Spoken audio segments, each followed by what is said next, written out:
Hello दोस्तों, कैसे हैं आप लोग। इस वीडियो में हम लोग वैद्युत क्षेत्र की तीव्रता से आगे चलते हैं और इलेक्ट्रिक डाइपोल मतलब वैद्युत द्विध्रुव पर बात करेंगे। वैद्युत द्विध्रुव आघूर्ण पर बात करेंगे। Intensity of electric field due to an electric dipole पर बात करेंगे। उसकी दो सिचुएशन बनती है, एक तो एंड पोर्शन एक मतलब अक्षीय स्थिति और एक निरक्षीय स्थिति। ज़्यादा कुछ नहीं है पर ये बहुत ज़्यादा है। हो सकता है कि हम इन दो पर ही डिस्कस कर पाएँ और इन दो को छोड़ देंगे या फिर किसी एक को छोड़ देंगे, देखते हैं। टाइम पर डिपेंड करता है सारा कुछ। चलिए देखते हैं। सबसे पहले वैद्युत द्विध्रुव किसे कहते हैं। वैद्युत द्विध्रुव क्या कहलाता है?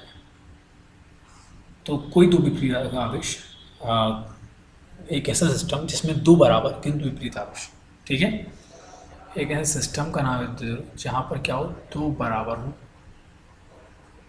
पर क्या हो, दोनों विपरीत हो एक दूसरे के, एक पॉजिटिव तो एक नेगेटिव। आवेश अति अल्प दूरी पर रखे रहते हैं, दो बराबर तथा विपरीत आवेश एक दूसरे से बहुत अल्प दूरी पर रखे रहते हैं, उसे हम वैद्युत द्विध्रुव कहते हैं। ऐसा कुछ सिचुएशन होती है, ये दोनों बराबर हैं पर क्या है, विपरीत हैं और एक छोटी सी डिस्टेंस पर रखे हुए हैं। डिस्टेंस रहती है लगभग 2L, ठीक है। अब इससे आगे हम समझते हैं वैद्युत द्विध्रुव क्या कहलाता है, आघूर्ण क्या कहलाता है। वैद्युत द्विध्रुव आघूर्ण मान लो P कहलाता है और इसको कैसे डिनोट करते हैं, P बराबर होता है Q/2L। मतलब इन दोनों आवेशों में से कोई एक आवेश, चाहे इसको ले लें चाहे इसको ले लें, और उनके बीच की दूरी के गुणनफल को ही हम लोग वैद्युत द्विध्रुव आघूर्ण कहते हैं। यह एक सदिश राशि है। सदिश राशि है तो इसका मतलब इसकी विमा होगी, विमा होती है LTA, ठीक है। मात्रक क्या होता है, तो कूलम मीटर इसका मात्रक होता है। कूलम मीटर इसका मात्रक होता है, इसको CM भी लिख सकते हैं, कूलम मीटर, ठीक है। इसकी दिशा क्या होती है, तो हमेशा ये नेगेटिव से पॉजिटिव की इसकी डायरेक्शन होती है।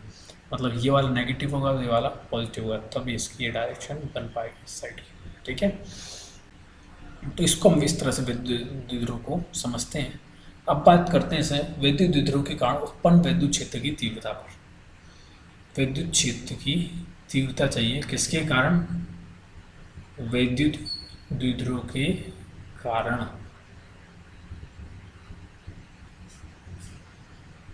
तो मानते हैं हम, मैंने कहा था हम दो अवस्थाओं बात करेंगे, पहले अक्षीय पर और फिर उसके बाद में निरक्षीय अवस्था पर। हो सकता है कि इस वीडियो में हम केवल अक्षीय स्थिति पर ही बात करें, इसके आने वाले अगले वीडियो में हम लोग निरक्षीय स्थिति पर बात करें। तो हम देख लें, अगर कोई यहाँ पर एक वैद्युत द्विध्रुव है जिसके पॉइंट्स हैं A और B, ठीक है, इसका B पॉइंट है, ठीक, यहाँ कुछ B मान लेते हैं। यहाँ पर -Q आवेश है, यहाँ पर +Q आवेश है, ये इस यहाँ से ऐसा ये इसको जोड़ती हुई रेखा है, और यहाँ से कुछ दूरी पर बिंदु P है जहाँ पर कि मुझे वैद्युत क्षेत्र की तीव्रता ज्ञात करनी है। इस डायरेक्शन में देखूँ तो E2 है, इस डायरेक्शन में देखूँ तो E1 है, ठीक है। तो इस तरह से मुझे यहाँ पर वैद्युत क्षेत्र की तीव्रता ज्ञात करनी है। अगर मैं इसमें ऐसा कहूँ कि AB है, एक ऐसे माध्यम में स्थित है जिसका परावितांक कितना है, तो कैपिटल K परावितांक है। दोनों आवेश ने बता दिए, बीच की दूरी कितनी होगी, तो 2L बीच की दूरी है इन दोनों के। जब बिंदु O जो है इनका मिडिल पॉइंट है, तो यहाँ से इधर L है दूरी और इधर भी L दूरी है, ठीक। ये यहाँ से इसको ऐसे ऐसे लाइन मिलाती है। अब बात करें यहाँ से जो इसका मध्य बिंदु है और यहाँ से P तक की दूरी मान लें कितनी, R है, ठीक है। यहाँ से P तक की दूरी कितनी है, R दूरी है, जहाँ पर क्या वैद्युत क्षेत्र की तीव्रता ज्ञात करनी है।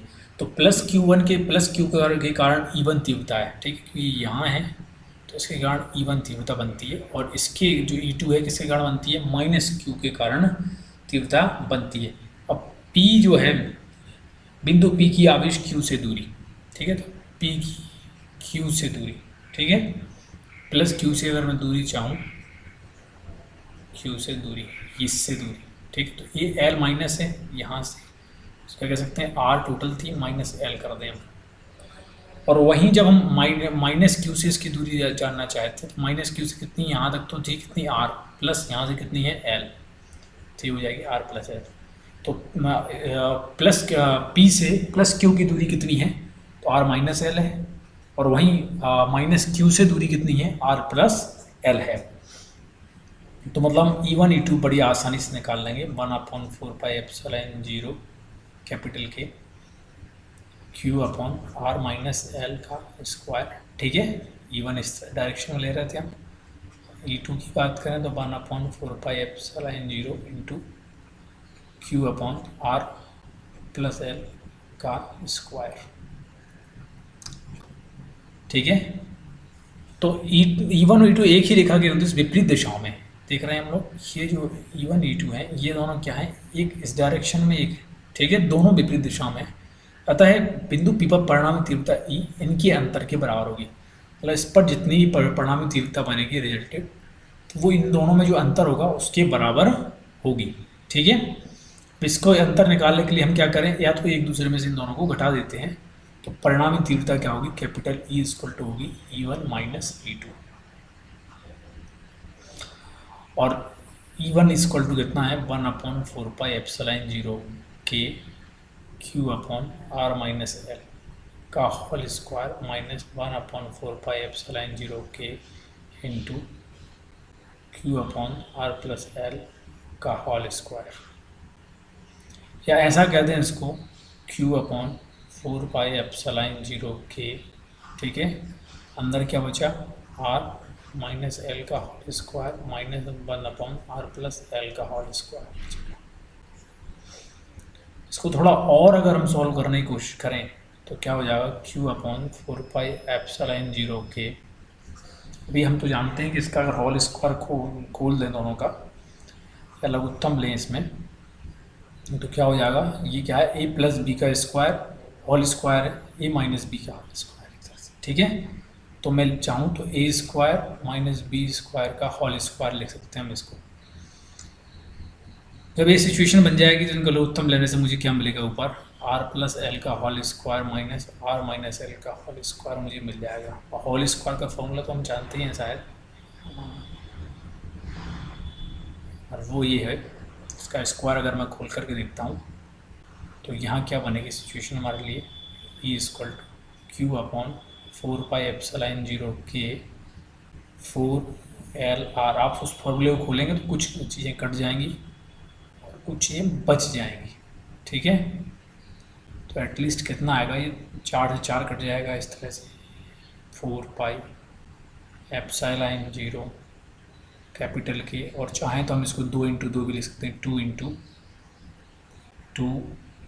Q जो था ये अंदर आ जाएगा, इसको यहाँ ले लेते हैं, Q यहाँ दोनों मल्टीप्लाई में ही है, तो Q चाहे यहाँ लिखा रहे चाहे यहाँ लिखे, कोई दिक्कत नहीं, QL इंटू R। ठीक है, अपॉन क्या हो जाएगा, R square minus L square का होल स्क्वायर। इसको मैं चाहूँ तो 2QL क्या लिख सकते हैं हम लोग, ये तो द्विध्रुव आघूर्ण वाली सिचुएशन बन रही है, तो इंटू 2PR हो जाएगा, R square minus L square का होल स्क्वायर हो जाएगा।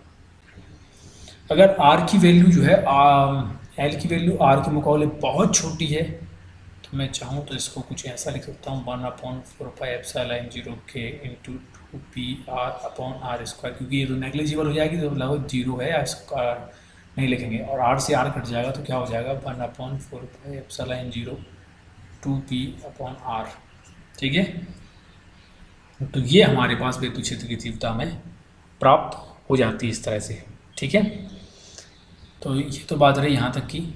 अब इसके आगे अगर मैं इसको देखना चाहूँ, ठीक है, सॉरी, ये यहाँ पर डबल स्क्वायर था, इसका R स्क्वायर का स्क्वायर था, मतलब R की पावर 4 होगी। ठीक है, तो यहाँ बचेगी R की पावर 3 बच जाएगी, तो ये इतने न्यूटन कूलाम इसके विद्युत क्षेत्र की तीव्रता रहेगी।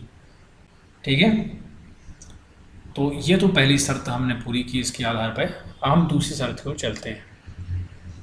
दूसरी शर्त क्या कहती है मुझसे, दूसरी शर्त हमसे कहती है कि विद्युत द्विध्रुव जो है कि निरक्षीय रेखा पर स्थित विद्युत बिंदु पर विद्युत क्षेत्र की तीव्रता ज्ञात करो।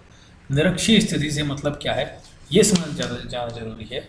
निरक्षीय स्थिति क्या कहलाती है, तो निरक्षीय स्थिति कहलाती है, यहाँ कहीं ऊपर की बात करूँ मैं, अगर यहाँ से ये पॉइंट मान लेते हैं, यहाँ पर ए बी दोनों पॉइंट थे, यहाँ आगे रखें, मान लो यहाँ माइनस क्यू, यहाँ प्लस क्यू, और यहाँ कोई अक्ष है जहाँ बिंदु पी स्थित है।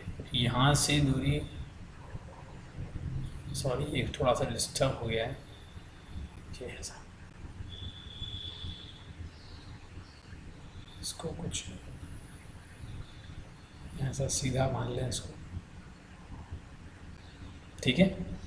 तो यहाँ से इस पर बिंदु की तीव्रता इधर को हो जाएगी E1, ठीक है, इधर रहेगी इनकी परिणामी तीव्रता और इधर रहेगी E2। इसको क्या कह सकते हैं, R square plus L square. क्यों? क्योंकि ये जो यहाँ पर डिस्टेंस बनेगी यहाँ से, ये थे एल, ठीक है, ये है यहाँ से दूरी आर, ठीक है। इसी प्रकार से R square plus L square यहाँ डिस्टेंस बनेगी। तो बड़ा सिंपल सा मैप है, यहाँ से थीटा कोण बना तो इसकी परिणामी तीव्रता प्राप्त होती है हमें, ठीक है। बिल्कुल उसी फंडे से ही काम है, कुछ नया नहीं हुआ है, वही सारी लेवल और थ्योरी है। 4πε0 k रहेगा into Q upon R square plus L square रहेगा का स्क्वायर, ठीक है। E2 इक्वल टू क्या रहेगा, 1/4πε0 k into Q upon R square plus L square, इसका अंडर रूट था तो स्क्वायर किया तो ऑल स्क्वायर हो गया, ठीक है। अब इससे बात पता चलती है E1 और E2 के मान क्या है, परस्पर बराबर है। E1 E2 क्या है, परस्पर बराबर, उनकी दिशाएं भिन्न भिन्न हैं। तो ए बी के लंबवत और समांतर घटकों में वियोजित कर दिया इसको हमने। ए बी जो था हमने उसको क्या किया, लंबवत और समांतर घटकों में इसको क्या किया, वियोजित कर दिया। मतलब ये लंबवत घटक और समांतर घटकों में इसको वियोजित कर लिया। अभी क्या बात पता चलती है हमें, एक तो E1 sin थीटा वाला फॉर्म मिलता है, जो यहाँ पर एक E1 sin थीटा यहाँ आएगा, ये यहाँ पर ऐसे ही इसके नीचे की साइड आएगा E2 sin थीटा यहाँ आएगा। ये जो डायरेक्शन है, ध्यान रखने वाली बात है, ये डायरेक्शन जो बन रही है ये है E2 sin थीटा, ऊपर जो जा रहा है E1 sin थीटा, ठीक है। जबकि E1 cos थीटा और E2 cos थीटा जुड़ जाते हैं, ठीक है। तो परिणामी अगर हमें चाहिए तो क्या होगा, E1 cos theta, sorry E1 is equal to E1 cos theta plus E2 cos theta हो जाएगा परिणामी। दोनों को जोड़ने के लिए मुझे पता E1 E2 की वैल्यू तो पता ही है हम लोगों को, 1/4πε0 k q upon R square plus L square cos theta plus 1/4πε0 k into Q upon R square plus L square cos theta होगा। इन दोनों को हम जोड़ेंगे तो हम देखते हैं दोनों सेम ही हैं, तो इनको 2 से मल्टीप्लाई के फॉर्म में लिख सकते हैं, equal to 1/4πε0 k Q upon R square plus L square, ठीक है, 2 कॉस थीटा। हम क्या जानते हैं कॉस थीटा बराबर क्या होता है, तो कॉस थीटा बराबर कितना है, ओ बी बटे पी बी, या कह सकते हैं हम लोग ओ बी, इसको देख लें जरा एक बार, ओ से लेकर के ये ओ है, ओ बी बटे पी बी, ठीक है। या ओ बी बटे क्या लिख सकता हूँ मैं इनको, ओ पी का whole square, O P square plus O B square का 1/2, क्या ये कह दें कॉस थीटा आ जाएगा L upon R square plus L square की पावर 1/2, ये है आर की वैल्यू, और इसको हमें इसमें पुट करना पड़ेगा 1/4πε0 के, इसको एक बार मिटा देते हैं पूरा, E इक्वल टू 1/4πε0 के। अब यहाँ आर की वैल्यूज हम पुट कर सकते हैं, और आर के कॉस थीटा की वैल्यू पुट कर देते हैं, R square plus L square तो हमारे पास पहले से था। अब कॉस की वैल्यू यहाँ पर पुट कर देते हैं, कॉस थीटा की वैल्यू तो कितना था, ये 2 कॉस थीटा था हमारे पास, ठीक है। तो 2 into L upon R square plus L square की पावर 1/2, ये वैल्यू हमारे पास यहाँ पर प्राप्त हो जाएगी। इसको अगर हम चाहें तो इसको कुछ ऐसा भी लिख सकते हैं, 1/4πε0 के Q into 12/r² plus l²। देखो एक पावर तो इस पे है, जहाँ कुछ नहीं तो 1 तो है, ये 1/2, तो 1/आधा और एक क्या होता है 1.5 होता है, 3/2। ठीक है, तो यहाँ से हमें ये चीज़ मिल गई। 2QL या Q×2L को मैं क्या लिख सकता हूँ, P लिख सकता हूँ। चलते हैं इस पेज पे देखते हैं।